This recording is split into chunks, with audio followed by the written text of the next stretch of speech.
Kiley Reid's debut novel, Such a Fun Age, was a New York Times bestseller, named one of the best books of the year by a slew of publications, and was longlisted for the 2020 Booker Prize. Her other writing has appeared in the Wall Street Journal, Playboy, and The Guardian, among other varied publications. She currently teaches writing at the University of Michigan.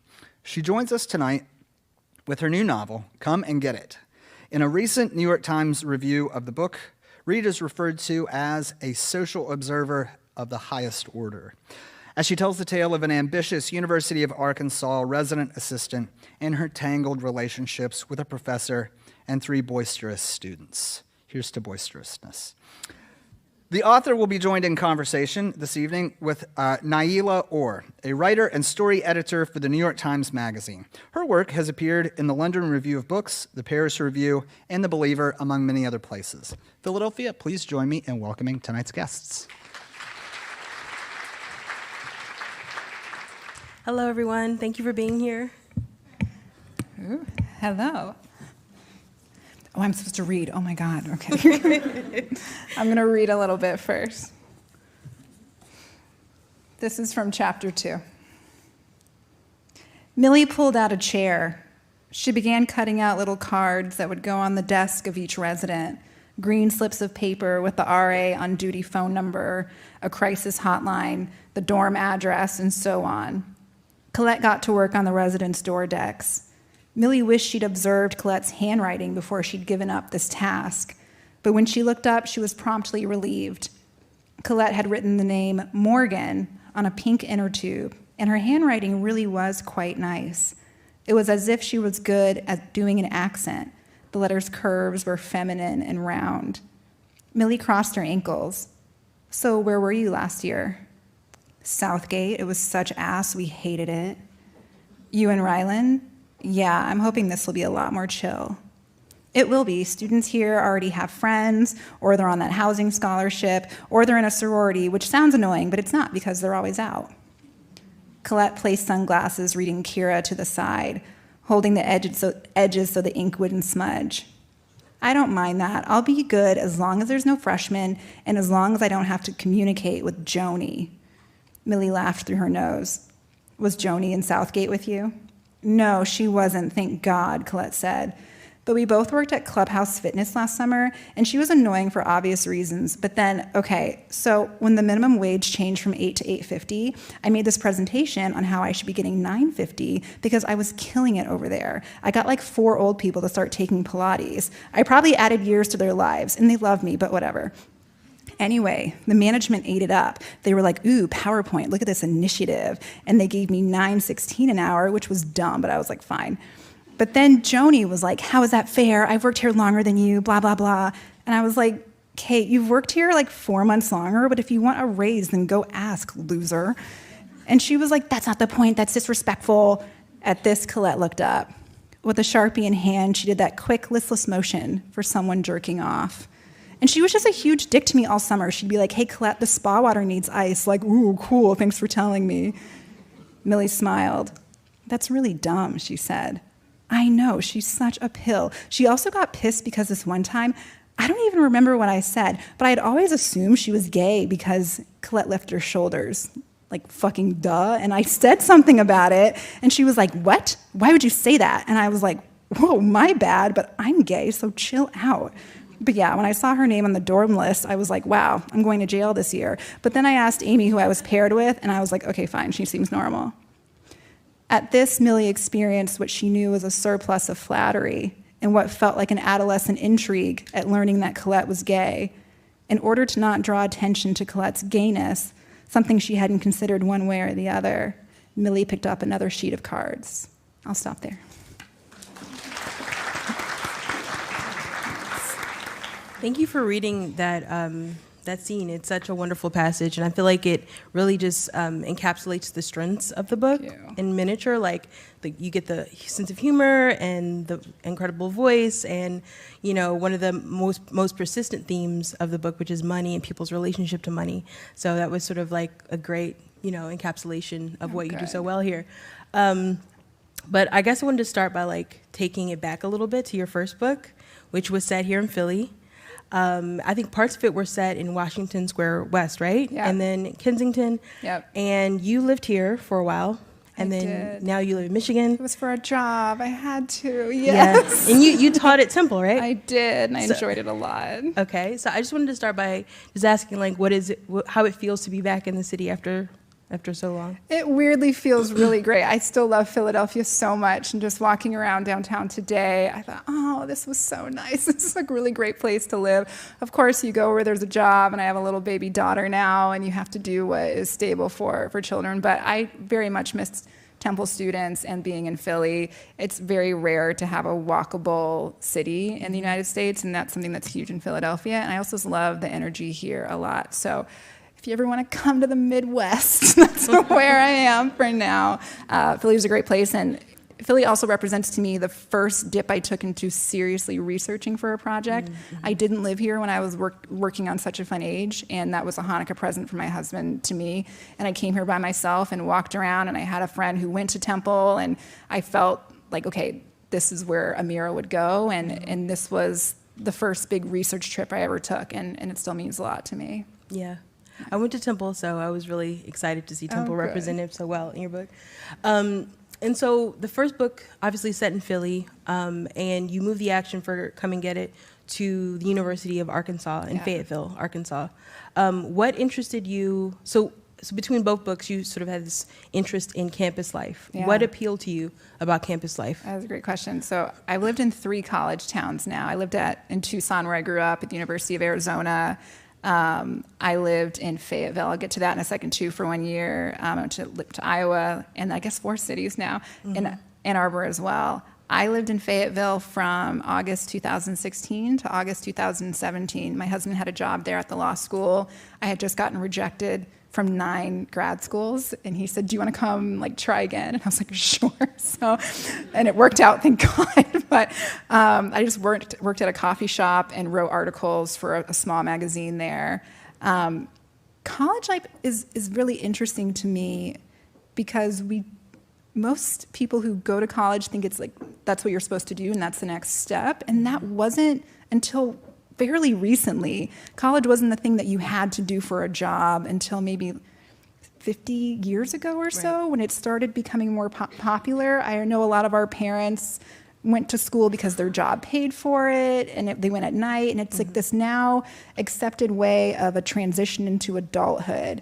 I think transitionary places are really interesting, and especially when you're bringing all the values that you learned from home into a tiny dorm, and you're learning in real time if you're gross or weird or cool, and you're kind of changing personalities, and you're learning so much, but you're also bringing everything from home with you.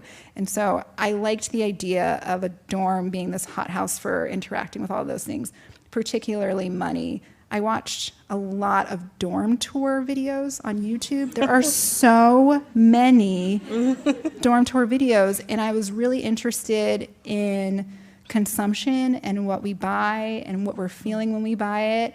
And the dorm essentials market is a $1 billion industry that I was very interested in exploring. I just felt like a dorm would be the perfect place to think about how money works within a place that assumes that everyone is the same. There's this facade that everyone is working from the same places because they're all in the same classrooms and eating at the same places and whatnot, but it's very, very different for everyone. Yeah.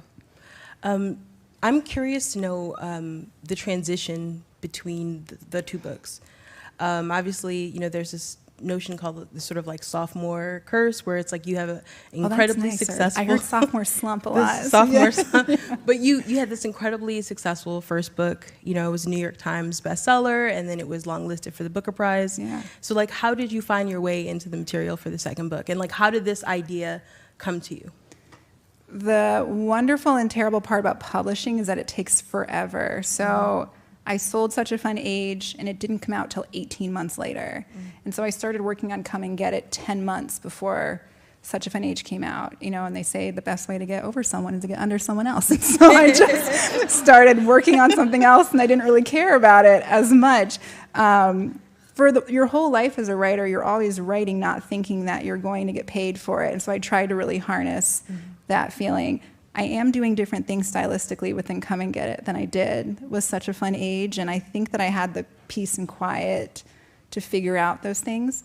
I did have a thesis advisor tell me, you already did the big book, so now do the book for you that you get to do. So it's kind of like, I've been telling myself, like, it's like I'm out past my curfew, and my parents found out, and they're like, we'll talk about this in the morning. And I'm like, but I'm already out, so I'm going to get fucked up. You know what I mean? Like, just do whatever I want to do with this book. And I think that this book was where I really wanted to put the blueprint of my brain and my interests on the page, and I'm super happy that I got to do that.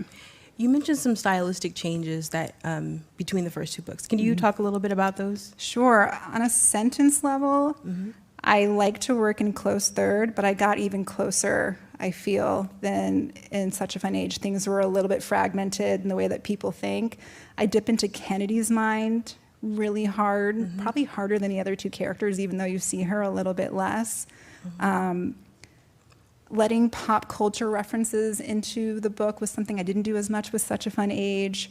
This book is very much a book about the nightmare of like buying things, and so I really let that really take over the book.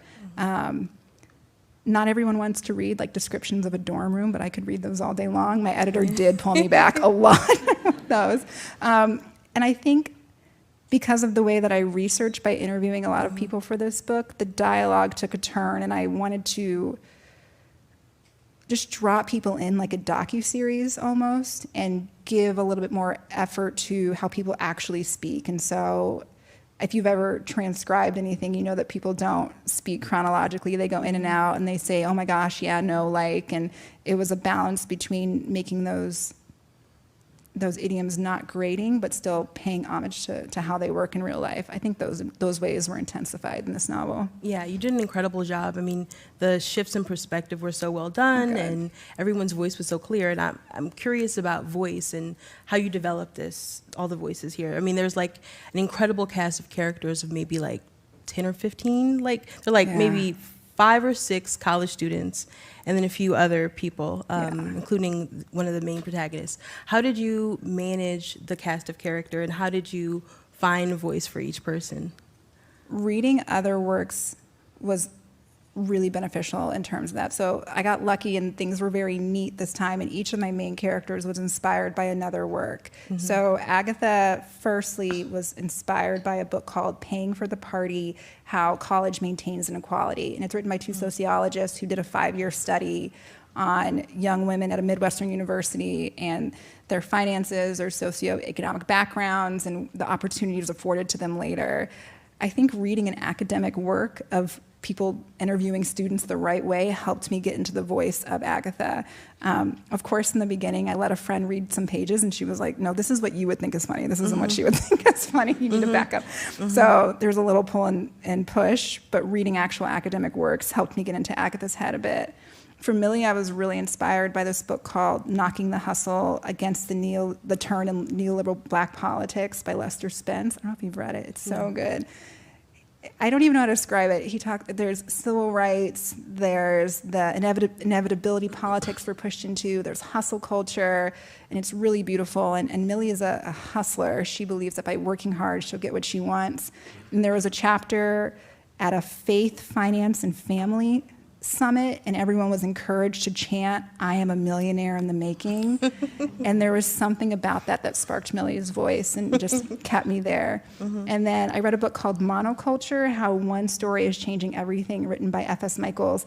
And it's a book that's about capitalism, but she calls it the economic story, and she talks about how the economic period we're in infiltrates every level of our lives, from how we communicate, our relationships, everything. And there's this one part where she talks about how within a class society, we look at ourselves and the people around us, and we say, you're a rational person, and the decisions that you make for yourself are because you know it's the best decision. But it's a little bit more complicated than that, and it's like going to a Chinese food restaurant, like the good kind that has 400 things on the menu, and you've only ordered 3 of them, but you're like, no, those are my favorite. But you actually don't know what your favorite thing is, and we're a bit crippled by that choice and what it says about us. So that's where Kennedy was born from. And I tried to combine all the interviews I did with this crippling choice and make a really neurotic, lonely student. Yeah. Yeah, I mean, you take on like some huge topics and huge themes in the book, you know, critique of capitalism and issues in higher education and consumption, and it's all like, it doesn't feel heavy-handed. Oh, good. And I'm just wondering, like, just sort of like how you approached that part of things. You know, you're reading all of these nonfiction texts, it's really heady stuff, and how did you work to massage those themes in the book Right. without having the ideas overtake the story? That's a really good point, because I personally don't love fiction that masks sociology and that's like shoving something down your throat. I really don't love it. The things that really stood out to me within nonfiction works that I was most inspired by are always quotes from real people.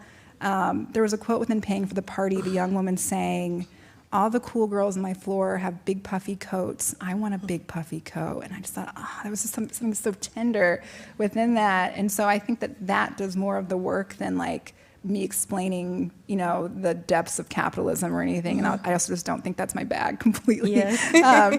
I love being inspired by pieces like that. I love taking art and saying, okay, I like this poem. What does the novel version of this poem look like? I also think that focusing on individual people rather than like large issues is where the fiction comes. I don't like polemic books. So I try to focus this on how people would be living their lives. Right, especially books about Black characters, which tend to be read as sociology as opposed to fiction or Yes. art. And so sometimes people are reading for like the bigger journalistic picture as opposed to reading these people as people. And so Absolutely. you definitely were able to pull that off in a really sophisticated way. Thank you. And so you mentioned that there were some stylistic shifts between the two books, and that you're covering different geography, literally and metaphorically, but you're still very much interested in both of your books in dynamics, interpersonal relationships between women in their 20s Yes. and 30s and 40s, and this sort of intergenerational relationship between women. And I'd love to know more about that and what interests you about those dynamics. That's a really good question. There's something, it's not that I don't like men or anything like that, but I do think that I'm super interested in money. And I think that the way that money and things are marketed towards women, particularly in that age, is very distinctive. And I mean, when you walk into Target, Target is a big part of this book. There's that section that's like girls' nights and like book club, and you need a tumbler and a face mask, and like that's being all marketed like towards women. And I think that I was really fascinated by how money works within a women's sphere, because I feel like there's so many more things to buy when you're a woman. So I think that's a huge part of it. I'm definitely interested in the jobs that are foisted on women, particularly caring for another person. So many young girls, it's like, oh, do you want to babysit? And I feel like boys don't often get asked those things, and whether they have like a caring, you know, nurturing like instinct or not, they just get pushed into those things. Both of these novels have young women who are in caregiver roles that many people see as temporary and say like, oh, but what are you going to do after this is done, when really they're doing extremely hard work. I'm also really interested in women who have to do jobs where they're mentally on all the time. I was an RA for 1 year, and I remember like someone could just knock on my door like anytime and be like, I'm having a fight, or I'm homesick or whatever, and you had to be there for, I think I got $700 a semester in room and board or something. I think those jobs are really fascinating, and how they're viewed is a problem. And so I'm very interested in jobs that are seen as character building, and seen as something that should be temporary, but definitely isn't. Yeah.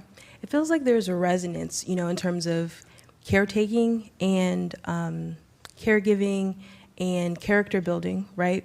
Between the jobs of the young women that you've written about. So in Such a Fun Age, Amira was a babysitter, Yep. and in Come and Get It, one of the main characters here, Millie, is a resident advisor.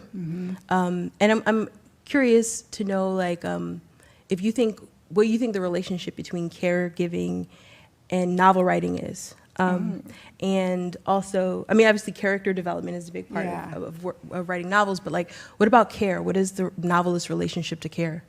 That is a great question. The novels that I want to read have a generous and diplomatic approach to their characters.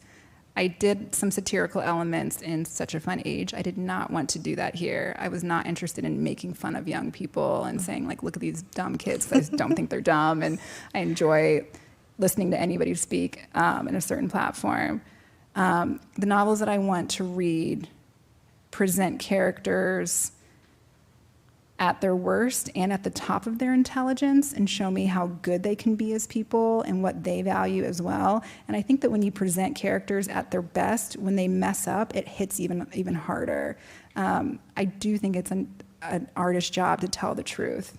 And to be a good writer, I do think that you have to be a good listener. So there are some threads between being a good caretaker and listening and being a writer as well. And yeah, I do. Well, it's funny because I don't think it's an artist's job to hold a reader's hand, but I do think it's an artist's job to get their reader to listen. It's kind of like the equivalent of showing a child how to clean up and not cleaning up everything for them. I think that there's care there involved in like an artist's responsibility. Mm-hmm. Yeah. There's also a critique of certain methods of journalism and the ethics of journalism in the book, right? And questions of care are also related to that thread in the book as well. You mentioned that you wrote for a magazine, and you've done you did interviews for this book too. I did. So like, what was that that process like, conducting interviews and having this critique of journalism and ethics in your mind as you're doing it? Like, how did you navigate all of that? Okay, I want to be clear though. When I wrote for a magazine, I was literally like, there's a new like flower store opening. Like it was like Still journalism. It was still journalism, but it was not like what you do at all. But for this book, I started out very much the way Agatha started out. And from what I had read in books, I was not faking to be being a socialist, or socialist, oh my goodness, a sociologist. But, a little Freudian slip there. But I just sat down with young women, and I paid them $15 for 45 minutes of their time. And I asked questions like, where do you get your money? When you ask your father for money, what's the language that you use? What's your rent? If someone's going to pay you back, how do they pay you? And I have to say they were so open to answering those questions. Everyone I interviewed wanted to make sure that I knew that they would never talk about those things openly, because that's really gauche to them, but they are super interested in money. Of course, people would say things that were classist and racist, and it's not my job in that role in the moment to say like that's wrong or anything like that. Mm-hmm. I was interviewing a young woman and asking about her sorority, and I asked about the Black fraternity and sorority that were also on campus, and she was talking about recruitment process. And I said, okay, are the Black sororities and fraternities involved in the same process? And she said, oh no, it's just the normal ones. And she caught herself and went, and it's my job in that moment, I feel, to just like let her do what she wants. But as a writer, I get so much from that correction, and I want to try to recreate that feeling within my writing. So I did not do a lot of, I had like some journalist friends that I would ask for advice, and there was a couple of pieces of literature that I read, but mostly I just let people talk and listened, and I'm really gracious that they did that with me. Mm-hmm. Is there a difference between listening? I'm sure there is, but I would love to hear the difference in your mind between listening to real people and listening to characters. What's the difference there? Okay, so this is a hard one. Because there are books that I really enjoy where the characters do not speak like real people. Mm-hmm. I reread The Secret History when I was pregnant. It is so good still. Mm-hmm. But those characters do not speak like 20-year-olds that you meet in the real world. Yeah. I do feel like there's a responsibility on an author to make sure that your characters and the way that they speak is still true to them and not like serving a plot in any way. And I love plot, but I think you have to be true to what your character would do within that moment. I also feel that what a character is doing with their hands and their body is also speaking for them. So sometimes it's letting them not speak as well. That's a really hard one. Yeah, I'm not sure. Yeah, some writers will talk about their process of like, it's almost sort of like they're channeling, characters from beyond or from, some other realm, that they're just the conduits for the voice. Okay, I know. Okay. What do you think of that? I don't know. I believe that some people are literally sort of feeling themselves as vessels for the language, but then I also think that there is labor involved in crafting voice, and it's not all just passing through the writer. That it's a thing about craft. It's something that has to be developed. Dialogue has to be developed. Your dialogue is so crisp and great here. Like, how do you? I've never been good at dialogue. When I tried to write fiction, it was like the hardest thing for me. And I know that you're supposed to push through the things that are harder and develop those things.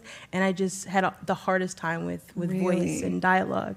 And so I was just curious about that. Yeah. Whenever I have to write anything nonfiction, I'm like in tears. So I can't really do what you do as well. I did study theater for a long time in undergraduate school. I was in an acting program at Marymount Manhattan College, and I read a lot of scripts, and I was doing that with a religious studies minor, and so I was reading a lot of scripts next to religious texts all the time, and I think that something happened in my brain a little bit where I wanted to hear what these things sounded like.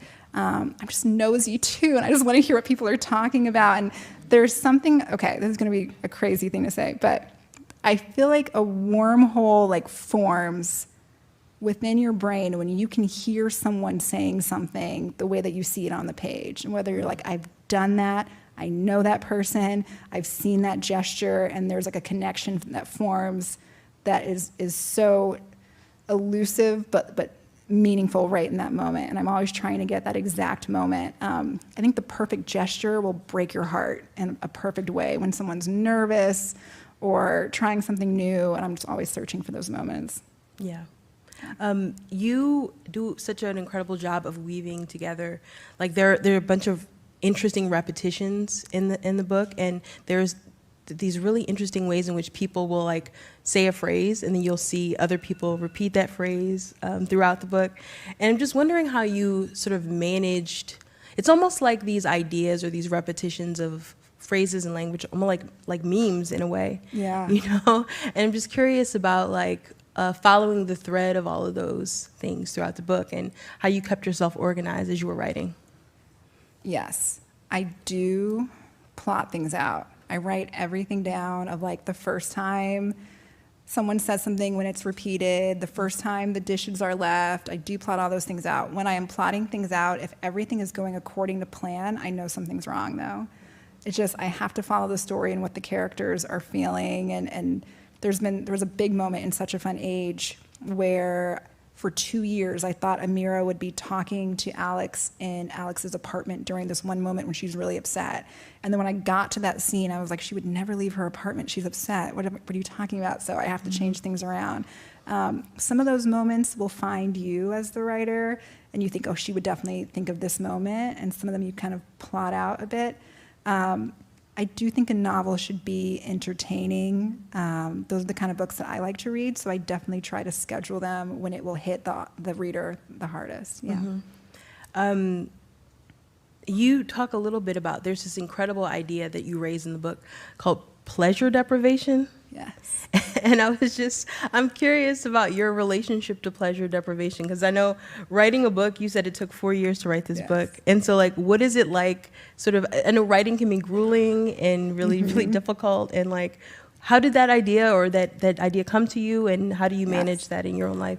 My very good friend, Megan Angelo, who is in this room right now, who is also a writer, she once referred to herself as a pleasure deprivation maven.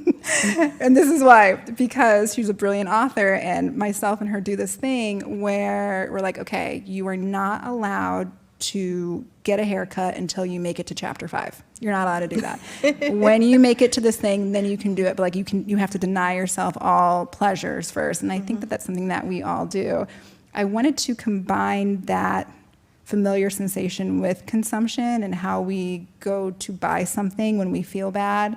There's so much in our language of oh, I deserve it. It's a little treat.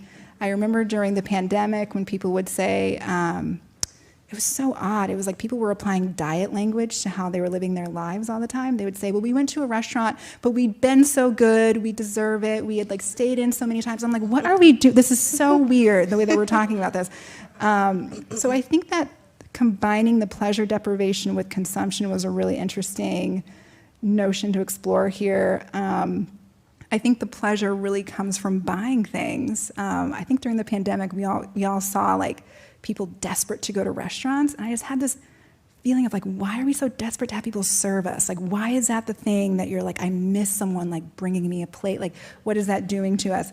And so that was something I wanted to explore here. Yeah. Yeah, I think pleasure deprivation and consumption also feels a little bit related to some of the friendships and the relationships in the book, right? There are all different types of desire in the book, and you sort of map them in very incredibly fascinating ways. So we have like people who are longing for connection and friendship, and people who are interested in like romantic connections with others, and so often like these relationships are between women, older women, younger women, and I'm just interested in desire, and just would like to know more about desire as a theme in this book. Yes. I think that desire exists between women on so many different levels.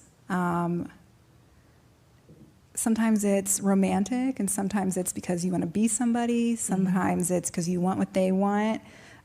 This novel also explores the phenomenon of when you get a new job and there's mean friends there and you feel yourself becoming mean.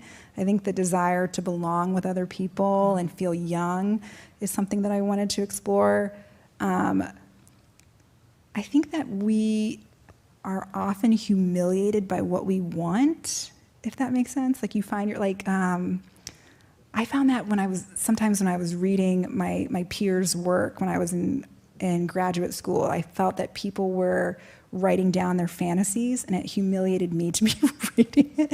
I remember someone wrote a scene where it was a person who was just like them walking into a room, and everyone was like, "We missed you. You're so wonderful. Come sit by us." And I was like, this is your fantasy. This is crazy.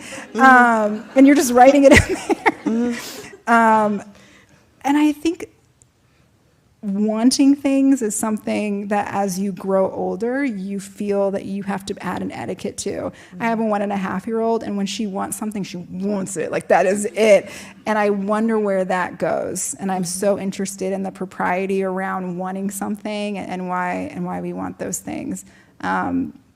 This was a novel where I wanted to explore the combination of those things when you're like, I want to be you, but I also want you to like me, but I want you to want to kiss me, but I want all of those things at once. I never think that they're just one thing, and there's a lot of desire. There's a fine line between loving someone and consuming them, right? Consuming their personality and their interests and their language. And I'm really interested, you were talking about propriety just now, and as I mentioned before, like there's a critique of journalistic ethics and the ways in which some of those ethics are abused or sort of not, where people with responsibility and authority are not sort of living up to that. Right. And there's a critique of storytelling, right? And who gets to tell someone else's story? And as a novelist, I mean, you're literally telling stories, right? And sometimes, I don't know, people get their material, but it's just from living life, right? And I'm sure there are maybe some composite characters in here and some, different experiences that you're sort of culling from. And so I'd like to know what how you feel about permission as a fiction writer, and then the question of permission and who gets access to other people's stories and who gets to tell those stories. How do you manage that yourself? For this novel, it was really important to respect the people that I interviewed. They were extremely excited at the idea of something that they said ending up in the novel. But it was very important for me to not have any likeness at all or be poking fun at them, and make sure that character that said something terrible on one page did something really intelligent on another page. But I think permission is really fascinating. Like all the time, like a pop star will come out with a song that's terrible about someone else, and everyone just like knows who that is, and it's just chill. We just like all know who they're talking about. And within the novel, Millie will sometimes copy the speech of one of her girlfriends and pretend like it's her own. On one end, we all do that all the time. That's how trends start and fade. We're always taking things from one another. Of course, there's journalistic ethics, but I'm not sure where I fall in terms of fiction. It's a fiction writer's job to tell the truth, but I don't think that I favor exploitive fiction or me taking someone's entire trajectory with their boyfriend and without talking to them, asking them. This was a book about asking permissions for sure and making sure that these things were okay to share with everyone else. I don't believe in taking people's lives for the sake of art. I just don't. If it's not their thing to share, then I wouldn't share those things. But I do think that we're taking things from other people all the time. I wanted to explore that a bit here too. And I could see a little bit of a sort of the conversation and the discourse around cultural appropriation a little bit in the book as well, but sort of, again, not done in a ham-fisted way, but to treat it very intelligently. Okay, so I think I have time for one more question before we hand it over to the audience. So I guess I wanted to ask a question about endings, which I guess is appropriate, right? Since it's my last question. You have a knack for like writing these incredibly comic, high wire set pieces. So readers of Such a Fun Age will remember the Thanksgiving scene and how fun that was to read. And you have a few of those in this book. And so I'm interested in like your interest in characters coming together in these really elaborate ways and kind of the intricacy of people meeting and connecting and misunderstanding each other. Yes. It's a true joy to have those meetings of all of the characters that you've been crafting this entire time. But you have a huge responsibility to stay true to who they've been the entire novel. And it should work in a way of you saying, like, of the reader going, of course she would do, oh great, now this person coming in, oh of course they would do that. And so you have to follow up with all of those things. Choreography is so important in those moments. I wish I could say like I'm having like a ton of fun when I'm writing those scenes, but it's so much choreography. The Thanksgiving scene in Such a Fun Age where people were sitting was really difficult. I kept losing babies when they were sitting. It was just a mess at first. And I had to do the same thing here as well. I turn a bit clinical when I'm writing these scenes because I want to nail this melding of all of these characters. They take a really long time to add everyone's dialogue and make sure that everyone's getting a fair shot, but also keeping the reader completely engrossed. Point of view is really hard in those scenes because sometimes you'll write an entire active scene from one person's perspective, and that's the thing that tells you actually somebody else's point of view is much more interesting there. But you wouldn't have got there unless you did it from the other person's perspective. They take a really long time, but I hope they are successful here. Yeah, I mean, the ending was just really special, and it kind of brought all of the threads together in a really compelling way. Oh, good. I'm so glad. Yeah. Thank you. Of course. Hey, thanks for being here. I love Such a Fun Age, and I'm so stoked to read this one. What's your revision process like? You just talked about the Thanksgiving scene. Did it all come first, or you talk about the clinical detail? Did you have to go back and rearrange? I'd just love to hear about your revision process. Sure. Thanks. Going back and back and back and back and back. And of course, with the first novel, you're selling the entire novel. So you want to get it as perfect as you can. When I get a full body of work, I just go over it and over it and over it. And if you have this concentrated time, the book in your brain just becomes smaller in this really great way where you can see connections that you can make that you didn't before. I stayed in my room for weeks and worked 8 hours a day just reading it and reading it and reading it. My husband would put little bowls of soup outside my door and I would knock and like snack on it and just keep going. It's really intense.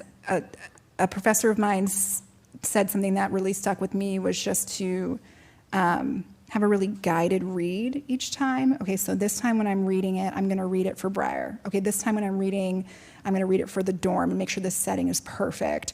And just like having a post-it up, reminding myself why I'm reading it that time and really making notes for that one specific thing. Of course, later getting an editor, you have someone to do it with you, which is great. But in that first draft, it's honestly going over it and over it until it sounds perfect. And it's also reading it aloud, I think, which is humiliating when you're doing it in your room. But you have to read it out loud to make sure that these things are sounding the way that you want them to sound. And if you're tripping up over something, I think that's a problem. I do overwrite a bit and then try and pull back. I think that it's best to throw everything out and then see what sticks. I wish it was more fancy than just doing it over and over again. Yeah.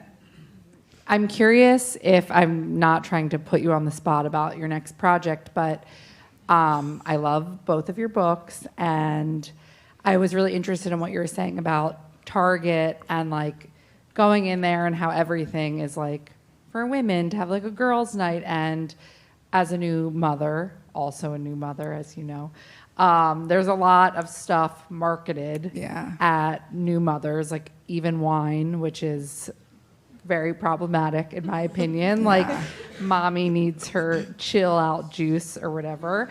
And I know you have obviously covered themes of motherhood in Such a Fun Age especially, but I'm curious if that is something you think you'd want to like delve deeper into in future work, or if you think like there's anything there, I guess.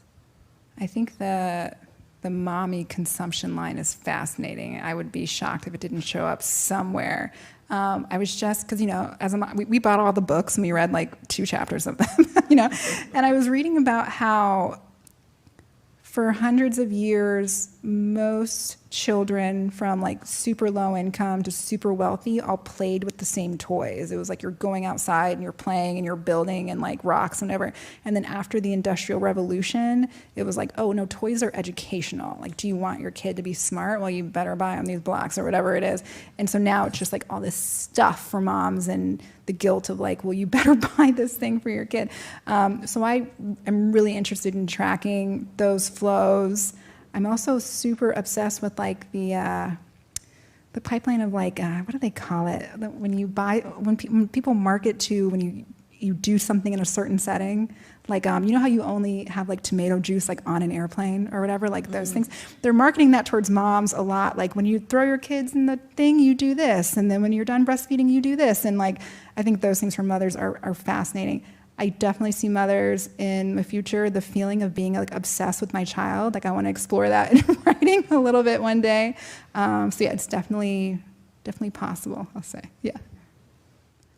When you were deciding who to interview on, I assume, college campuses, did you have people come to you? Did you seek them out? And I know that there's places on college campuses that maybe certain kinds of people hang out, people of different socioeconomic statuses hang out. How did you make those choices on who to interview and what to be asking these people? Okay, that's a great question. No one came to me. I was such a creep. I was just like trying to find people. At first, I was also really nervous. I had interviewed people for Such a Fun Age, but it was always like the friend of a friend, or I needed someone who worked at the like USDA office, and I knew someone who knew someone, but these were strangers. So a few of my students who were no longer my students, I reached out and said, I'm doing this project. Would you like to be interviewed? And a few of them said yes. And then one of them said, me and my roommates are always talking about money things. And I said, would they talk to me? And she said, yeah. And I actually wrote about this more in the foreword of The Great Gatsby's latest edition, about that entire experience. I wanted to interview students of different socioeconomic backgrounds, and a lot of them that were in my classes were in sororities and came from a lot of money. I asked friends if they had students who worked, and so I quickly met a young woman who worked full-time at a grocery store while she was in school and got her perspective. The person that I got my Starbucks from sometimes within the Hy-Vee grocery store was very young, and she allowed me to interview her as well. I just went to random ass people who would talk to me. But I have to say, like, I was just telling Niela about this. Most people are so, like, when you want to ask about their lives, are so giving. And just like, yeah, of course, I do think, like, that's one, wonderful. And I also think people are lonely and aren't used to people asking them about their lives a little bit. And the young woman I interviewed from Starbucks was like, why would you want to interview me? I don't understand. And she was someone who told me that her mom would take her and her 5 brothers and sisters to the dollar store every Christmas, and they would all get to shop for one of them, and one of them would wait inside the bus, and they would all go shop for one, and then they would switch, and that went right into the novel. It was beautiful. So that was the students. As far as everyone else, when I was just in my optometrist's office, I was like, can I talk to you about glaucoma for a little bit? I reached out to people via email, and most people got back to me, and most people turned down my payment and just said, no, donate it somewhere. I just contacted as many people as I could. If you're a writer, I will say, like, I was really shocked that people were as giving as they were. Yeah. I love the book. It's crazy. I'm from Maryland and I went to Temple. It was crazy reading Such a Fun Age. But, Oh, amazing. That was perfect. yeah. But my question, as an artist, how do you navigate through like creative like blockages if you have them, and like finding new inspiration like for your new works and stuff? That's it. Yes. Okay, so I'm usually on the other side where I want to do too much and I want to calm down. However, in the times that I need something new, there's a few things. One, going back to my favorite books and opening up the first or last chapter and see what they did. Just poking my head in like other books and seeing what was up there. The biggest thing that gets me out of a block is I'm like, okay, this is a week that I'm going to call a research week. I'm not going to write about these things anymore. I'm going to go to the experts. So if I'm like obsessed with jealousy that week and like what movies are about jealousy, like who studies them, is there like a podcast about jealous roommates? I'm just gonna like infiltrate myself with other media for that week. I don't like to push it. You know what I mean? I don't know if I like to like force myself to write if it's really just not flowing, but I don't think it's wise to like dig around on your phone when it doesn't work. You know what I mean? Like I don't think it's wise to just turn to something else. Some of my writing days are just me sitting and staring and just thinking about what I want to write, and counting that as a writing day too. But I do think the biggest thing is going to different media forums and searching out the experts and what you're interested in. Yeah. Hi, thanks for coming back to Philly. So I'm interested in time, place, and title. So I see this one takes place in 2017, so why that? And I think you mentioned you went and lived in Arkansas for a year. If you could share a little bit, I'm assuming it was for research for the book. And then also the title, I remember for Such a Fun Age, you said like that was the first title that you thought of for it, and then you like Did I say that? I think so. You brainstormed, you sat in Uncle Bobby's in Yes, Germantown, yes. and you like, Yes, the publisher okay. said, we want more ideas. We're not Yes. convinced, that's it. And then Yes. you came up with like a time. I'm glad you remember. Thank you. Yes, that makes sense. So wondering about, coming up with the title for this one. I already Yes. love it, just knowing like, Oh, thank you. what the book is about. But because you're, Yes. think about words a lot. Yeah. So thanks. Thank you for coming to both. Yes, that was the title, and they fought me on it. And I did go sit at Uncle Bobby's, and I won. Okay. Time, 2017 is this novel. Honestly, I lived there just trying to get into grad school. And the place made a really big impact on me then. Truthfully, I had intended to do a lot more trips back to Fayetteville when I was writing, but the pandemic happened. And so it was me going on Google image search and making sure I had everything perfect from that year. I was like, let's just commit to 2017 as you remembered it, which I think was actually smart in the long run because there's such big turnover in a big college school. So I just wanted it how it was then. So that is time.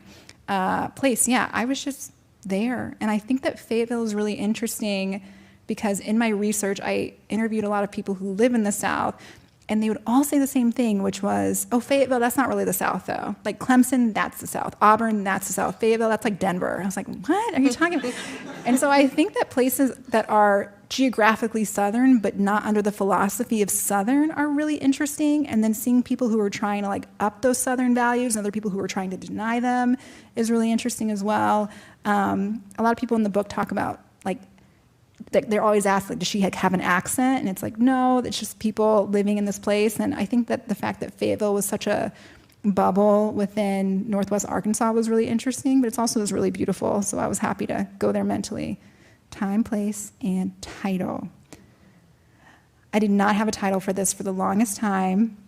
And then for 2 years, I wanted to name it Suey. I thought, because the Arkansas like hog call is Woo Pig Suey, I thought that name was like weirdly violent and great, and I really wanted it. And then whenever I would say it to anyone, they would say Shuey, Zooey, and like no one could get it. And I was like, maybe this isn't gonna work. And I was texting with my agent, and she said, well, what does Suey mean? It's like a hog call. It's like, here, pig, come and get it. And that was it. Yeah.